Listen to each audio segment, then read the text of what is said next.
Hi, this is the Gaming Rev, and welcome to the next in my Evil Genius 2 series of videos. Today I'm going to look at some tips and tricks that I've learnt in my first few hours of playthrough that will help build a better base and have a better experience in the game.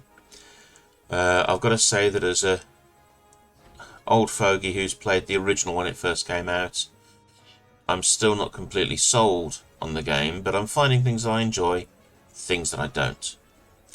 The first thing that I've learnt though, and possibly the most important one, is that you don't need to build your vault straight away. Your base comes with an automatic 40,000 capacity for cash. And as you're first building everything up, 40,000 is more than you'll need or probably use.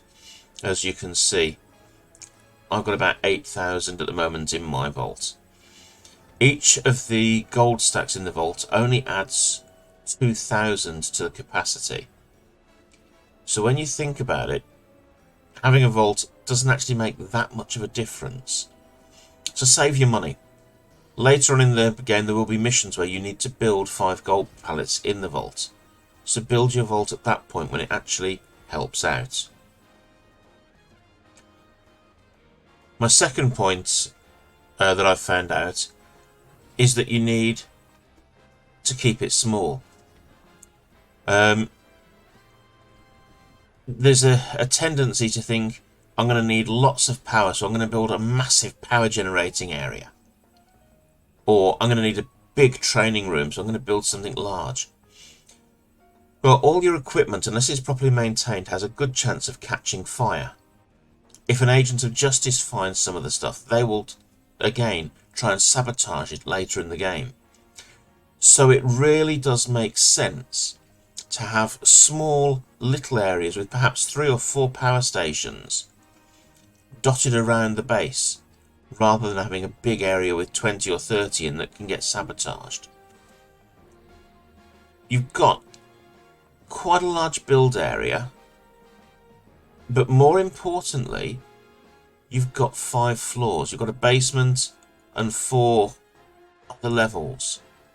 So why on earth not use them? Build small areas that your guy can get to fairly quickly, but more importantly, when the agents of justice come in, they'll start investigating buildings closer to the entrance. So put a number of smaller buildings, your mess hall, social facilities, the barracks, quite close by, so they go in and investigate all these non-important rooms that don't really raise any questions. And my next point, I suppose, that brings me on to, is going to be think about what you want in your base, but more importantly, how you're going to staff it. I found out there's a hard limit of 300 minions to the game.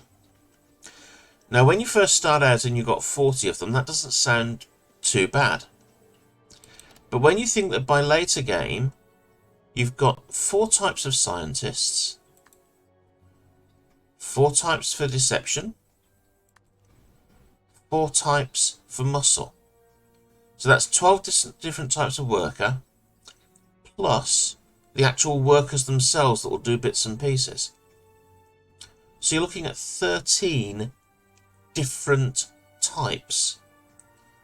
So less than 30 of each type.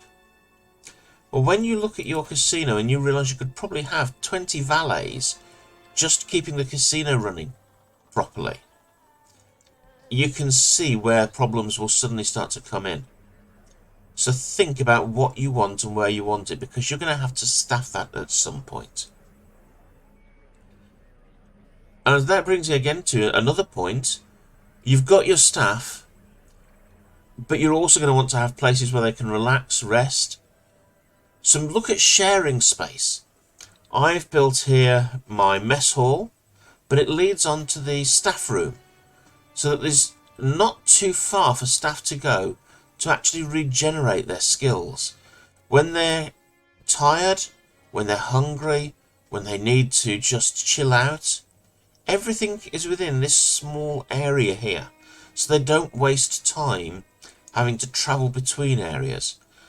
If I'd thought about it beforehand and knew what I do now, I'd have actually built the barracks off of this as well, so that it was all in the one central complex with no walls between it at all. And that leads me on to point number 5, and that is focus on one region. You see, when you go onto the world map, you've got the 5 powers that are there. You've got Hammer, Anvil, Saber, Smash, and Patriot. Well, each one of those has their own super agent, plus a 6th super agent who just travels the globe. But everywhere you've got a criminal operation running is somewhere you can be discovered. Now, I didn't realise this when I set this game up, so I've actually got operations running in 4 different territories. That means that 4 super agents can possibly find me.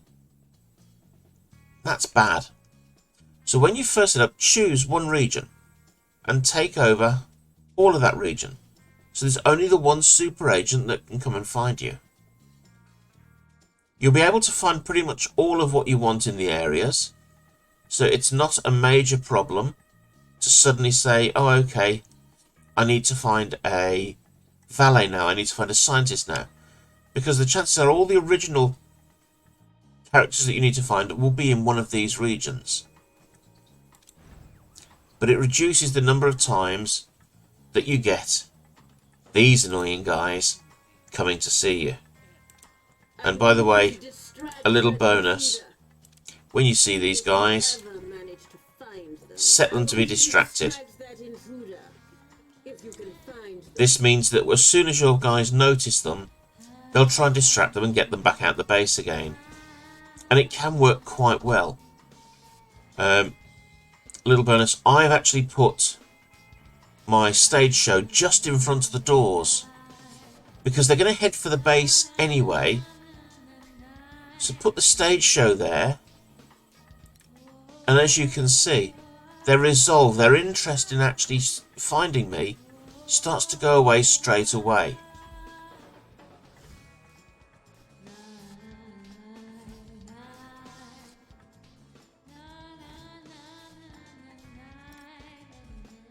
Well, that's it for this video.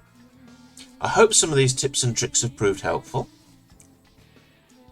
If you liked it, please subscribe.